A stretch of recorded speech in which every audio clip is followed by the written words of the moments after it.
Okay, we are still in parotid gland tumors. Okay, and this is the second session in this series. Okay, in this station.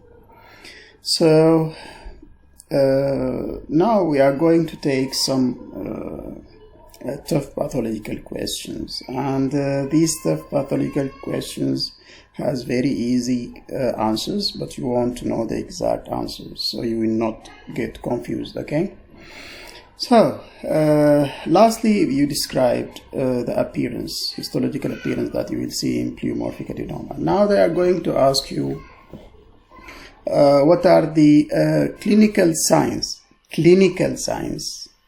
okay, for parotid gland malignancy. Okay,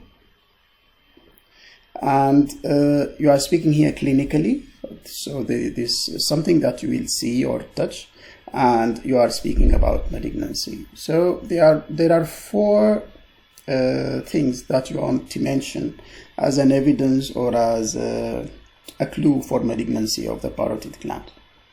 Okay, the first thing that if the patient had a facial, as you know that the facial nerve is sandwiched between the deep and superficial parts of the parotid gland anatomically.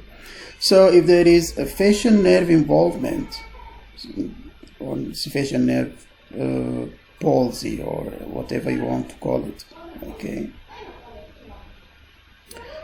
so you want to consider malignancy here, because this means that there is a malignant infiltration and this led to the failure of the facial nerve. So number 2 and 3 and 4 are all related together. Okay, so they will be easy for you to remember if you made some paradigm to remember them. Okay, so first thing in the malignancy, that there will be rapid growth, rapid multiplication of cancerous cells, and so there will be rapid increase in size. Okay, so the size of the parotid gland will be increasing fast within weeks and months. Okay, so that's the first thing. The second thing is that this tumor will be digging deep, right? It will be digging deep, and this digging actually will lead to fixity. So when you examine the gland, you will find it fixed to the underlying structures. So it will be fixed to the underlying structures. And the fourth and last point here, it is growing outside also. It is digging deep and causing fixity, and it is growing up, and up you will find, or to the outside, there is skin. And so if there is an invasion of skin, this is a strong evidence that this is a malignant tumor in the parotid gland. So to conclude here, the four clinical points that will point to the malignancy of the parotid gland are: number 1, facial nerve involvement, there will be facial palsy.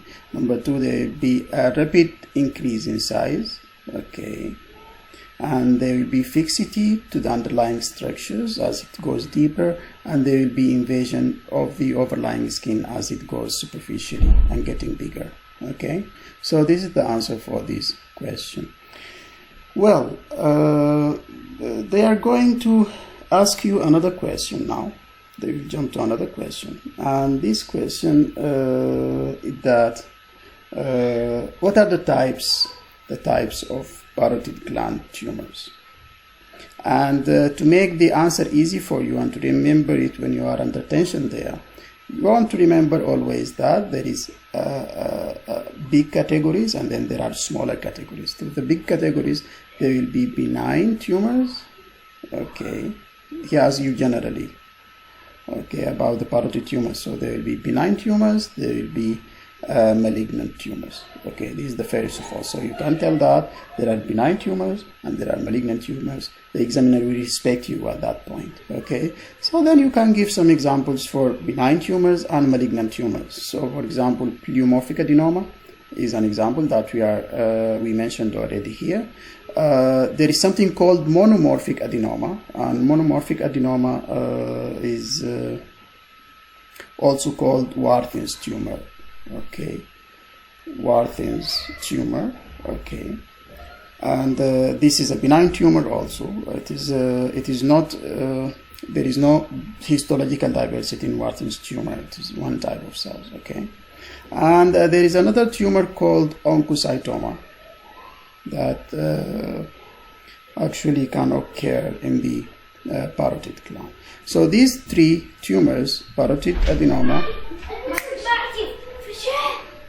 pleomorphic adenoma, and oncocytoma, these three are benign tumors of the parotid gland. Well, so you want to give some examples for malignant tumors. Okay, and the most common malignant tumor in the parotid gland is something called mucoepidermoid. That means it is mucoid component or mucous component, and epidermoid means that it is an epithelial dermoid cancer or carcinoma. Okay, mucoepidermoid carcinoma. Fine. This is the most common type. There is adenocarcinoma. Okay, because it has a glandular component, so adenocarcinoma could be a common option here in malignant tumors. And there is something called acinic cell carcinoma. Okay, acinic cell carcinoma. Okay, so these are the three examples for the malignant tumors. So in the beginning, you are going to tell that when they ask you that what are the types of parotid tumors, there are two types. Type number 1 is benign tumors. Type number 2 is malignant tumors. So now examples for benign tumors is pleomorphic adenoma, Warthin's tumor, and oncocytoma. Examples for malignant tumors, according to the common comes first: mucoepidermoid carcinoma, adenocarcinoma, and acinic cell carcinoma. Okay, so they will ask you another question now, and they will ask you what are the investigations that you are going to do in the OPD, outpatient clinic. Okay, so in general, in the OPD or anywhere else, you want to do two investigations. Number 1, you want to do an ultrasonic scan. Okay, and number 2, you are going to do a fine needle aspiration cytology. Okay, and remember that fine needle aspiration cytology is used in some points. It's used in parotid gland, it is used in thyroid gland, it is not used in breast nowadays. So if the station is above breast, don't say it is fine needle aspiration only, but no cytology.